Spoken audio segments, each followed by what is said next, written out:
Friends, I'm Ajaypal sir from Vivekananda School, Bani. Now we start the next concept of class 6th subject science. प्रमुख शब्द मेरुदंड।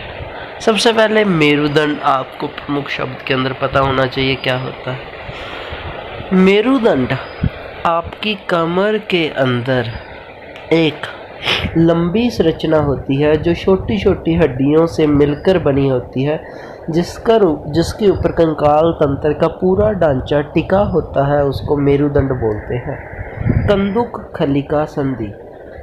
कंदुक खलिका संधि वह संधि होती है जिसके अंदर एक बाल रूपी स्ट्रक्चर बनावट एक कटोरे रूपी बनावट के अंदर फंसी होती है और वो बाल रूपी बनावट सभी दिशाओं के अंदर घूम सकती है।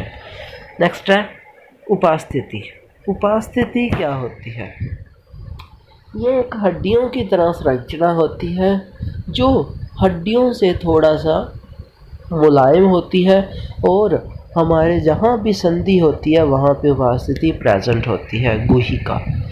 गुहिका भी एक संधि का ही नाम है, जिसके अंदर जैसे आपको कंदुक खलिका संधि के अंदर हमने किया था, जिस खाली संरचना के अंदर वो संधि फंसी होती है उसको गुहिका संधि भी बोलते हैं। ओके। अचल संधि वह संधि जो हिलजुल नहीं करती, बिल्कुल भी मूवमेंट नहीं करती।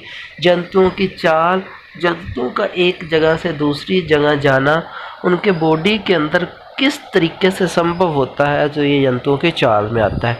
हिंज संधि के अंदर आपकी जो संधि है वो एक ही डायरेक्शन में मूवमेंट कर सकती है, एक ही दिशा में हिलजुल सकती है। पेशी। पेशियाँ हड्डियों को सुरक्षित करने के लिए मांस की संरचनाएं उनके ऊपर होती हैं, जिनको पेशी बोलते हैं। बाह्य कंकाल। मानव शरीर या किसी भी जानवर के अंदर जो उसकी पूरी बॉडी है जिस ढांचे के ऊपर टिकी होती है उसको बाह्य कंकाल बोलते हैं। ओके। श्रोणीय अस्थियाँ। ये अस्थियाँ आपकी चेस्ट के अंदर, छाती के अंदर प्रेजेंट होती हैं, जो आपके ढांचे को बनाकर रखती हैं। दुराग संधि।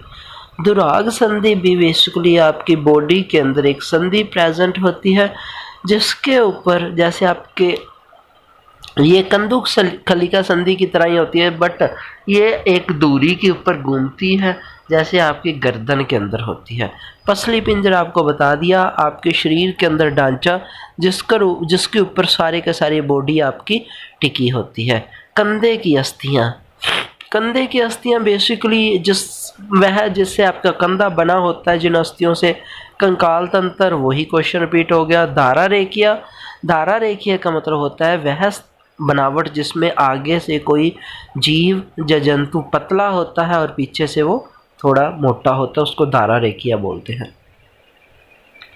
अस्थि तथा उपास्थिति मानव कंकाल बनाते हैं, ये शरीर का पिंजर बनाता है, इसे एक आकृति भी देता है। कंकाल चलने में सहायक और आंतरिक अंगों की सुरक्षा करता है। मानव कंकाल खोपड़ी, मेरुदंड, पसलियों, वक्ष की अस्थि, कंधे, श्रोणी, मेखला तथा हाथ है पांव की अस्थियों से बनता है। पेशियों के जोड़े के एकांतर क्रम में सिकुड़ने फैलने से अस्थियां गति करती हैं, ये भी आपको पता है। कोई भी पेशी है, कोई भी अस्थियां गति तभी करेगी जब उसकी जो पेशियां हैं वो सिकुड़ेंगी और फैलेंगी। ओके। अस्थियों की संधियां अनेक प्रकार की होती हैं। एक संधि की प्रकृति और गति की दिशा पर निर्भर करती हैं। ओके। हर एक संधि अलग अलग तरह की होती है। पक्षियों की दृढ़ पेशियां तथा हल्की अस्थियां मिलकर उन्हें उड़ने में सहायक करती हैं, ये पंखों को फड़फड़ा कर उड़ते हैं।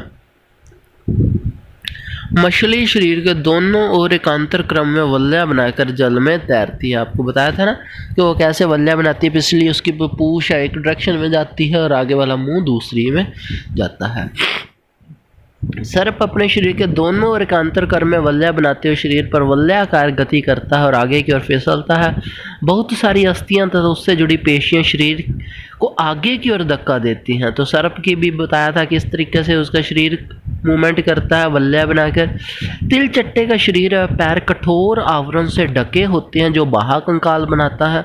वक्ष की पेशियां 3 जोड़ी पैरों 2 जोड़ी पंखों से जुड़ी होती है। उसको पता है कितने पैर होते हैं? 3 जोड़ी पैर होते हैं। ओके। और 2 जोड़ी पंख होते हैं। तिलचट्टे को चलने और उड़ने में वो जो सहायक होते हैं।